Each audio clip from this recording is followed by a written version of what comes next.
میازم lecture 43 پہ آتے ہیں۔ 42 میں ہم سورا کی جلد کے بارے میں بات کر رہے تھے کہ وہ کھردری اور ڈرائی ہوتی ہے، میلی کی چیلی ہوتی ہے۔ ایسے لوگ جن میں دوران خون درست نہیں ہوتا اور ذرا سی سردی لگنے پر جن میں نزلاوی کیفیات آ جاتی ہیں، سر کی علامات، گلا خراب ہو جانا، اس کے پس منظر میں بھی سورا ہی ہوتا ہے۔ لیکن میں یہ کہنا چاہ رہا ہوں کہ ایسی جلد سوڈو سورک افراد میں پائی جاتی ہے اور ان کی دوائیں نیٹرومیور، ایپر سلفر، سلیشیا، یہ سوڈو سورک میازم کی خاص دوائیں ہیں۔ اگر محض سورا کے ابار ہوں گے، کوئی دانے پھوڑے وغیرہ، تو وہ جلدی ٹھیک ہو جاتے ہیں، لیکن ایسے جلدی ابار، السر، دانے، زخم وغیرہ جو ٹھیک ہونے میں بہت دیر لگا دیتی ہوں اور ان میں فوراً پی پڑ جاتی ہو، ان کے پیچھے سوڈو سورک ہوتا ہے۔ اس طرح سرجری والے کیسز میں ہم دیکھتے ہیں کہ بعض مریضوں کے ٹانکے خشک ہونے میں بہت زیادہ ٹائم لے جاتے ہیں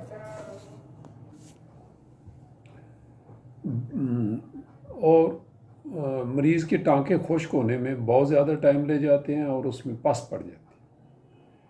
اس صورتحال میں ہمیں سرجن کو مورد الزام نہیں ٹھہرانا چاہیے، بلکہ یہ اس مریض کے میازمی اسباب ہیں جن کے سبب اس کے ٹانکے جلد ٹھیک نہیں ہو رہے۔ ایسے لوگ جن کے پیٹ کا آپریشن کیا جاتا ہے اور ان کے اندر اگر سائیکوسس میازم کار فرما ہوگا تو بہت قوی امکان ہے کہ ان کے ٹانکوں میں پس پڑ جائے گی۔ مسے موقع جسم کے کسی حصے پر بھی ہوں، یا تو سائیکوسس ہوتے ہیں یا سائیکوسفلیٹک قسم کے ہوتے ہیں، اور جلد پر جہاں بھی بن جاتے ہیں تو لازمی طور پر سفلس یا ٹیوبر میازم سے اس کا تعلق ہے، سوائے اس کے کہ اگر وہ مسا کسی دعا کے سبب بنا ہو۔ سورک مریضوں کو اگر اشرات العرض کا ڈنک لڑ جائے، جیسے شہد کی مکھی، بیڑ وغیرہ، تو وہ کوئی زیادہ بڑا مسئلہ نہیں بنتا، لیکن جو لوگ ٹیوبر میازم میں شامل ہوتے ہیں ان کے یہاں یہ اچھا خاصا مسئلہ بن جاتا ہے، اور اس طرح ان لوگوں کو کوئی بھی زخم لگ جائے تو بڑا ایشو بن جاتا ہے، جلدی ٹھیک نہیں ہوتا، بہت ٹائم لگاتا ہے۔ سوڈو سورک افراد میں امپیٹیگو ایک اور جلدی ابار دیکھنے کو ملتا ہے۔ یہ ایک ایسا چھالا سا ہوتا ہے جس میں زردی مائل رنگت کا لیسدار اخراج ہوتا ہے،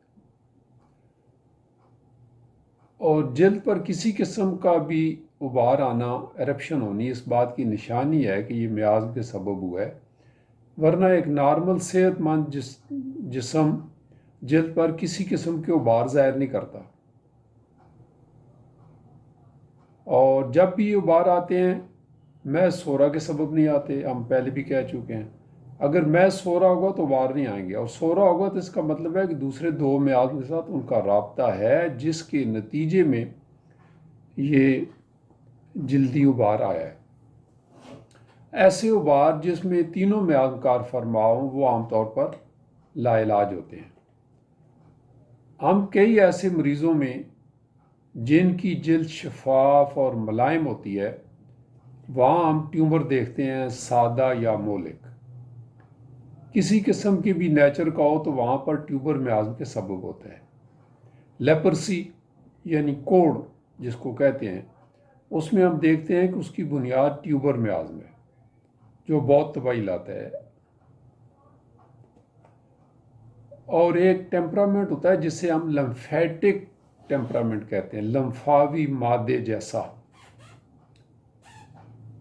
اور آپ جانتے ہیں جن کا کام ہے جسم سے زہریلے مادوں کو باہر نکالنا یا ان کو ختم کرنا، یہ لمفیٹک سسٹم کا بنیادی کام ہوتا ہے۔ اور جو لمف فلوئڈ ہوتا ہے، لمفاوی فلوئڈ جو ہوتا ہے، وہ ایک جگہ سے دوسری جگہ لے کر جانا، اور اس فلوئڈ میں وائٹ بلڈ سیل ہوتے ہیں جن کا کام ہوتا ہے کہ وہ انفیکشن کے خلاف مزاحمت کریں، اس سے پیچھا چھڑائیں۔ تو لمفیٹک ٹیمپرامنٹ کا مطلب ہے جس میں لمفاوی سسٹم کا زیادہ کردار ہوتا ہے، اور اس میں ٹیوبر میازم کا بہت اثر ہوتا ہے۔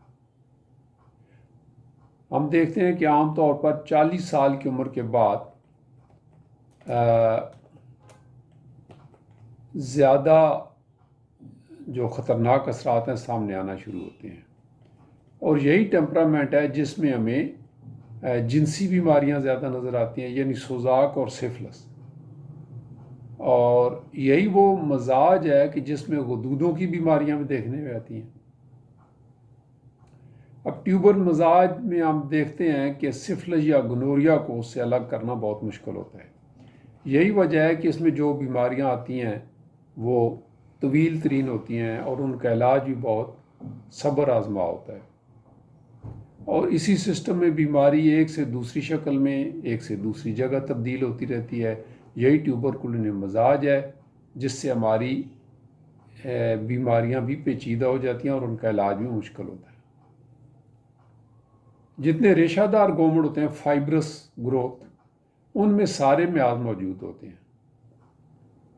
اور جہاں تک خارش کا تعلق ہے اس میں بھی سارے میاز موجود ہوتے ہیں، خاص طور پر جنسی اعضاء، مقعد اور ناک پر خارش کا ہونا۔ ایسے مریضوں میں جب تک انہیں اینٹی سائیکوٹک دوا نہ دی جائے تو آرام آنا مشکل ہے، اور میڈورائنم اس حوالے سے نہایت عام دوا ہے۔ اس کے علاوہ سباڈیلا، اگاریکس، سیپیا، نیٹرمویو، روسٹاکس، یہ کچھ دوائیاں ہیں جو اس حوالے سے عام ہیں۔ اور یہاں ہم لیکچر 43 ختم کرتے ہیں، 44 میں پھر آپ پاس آئیں گے، آپ سے ملاقات ہوگی۔ Thank you so much.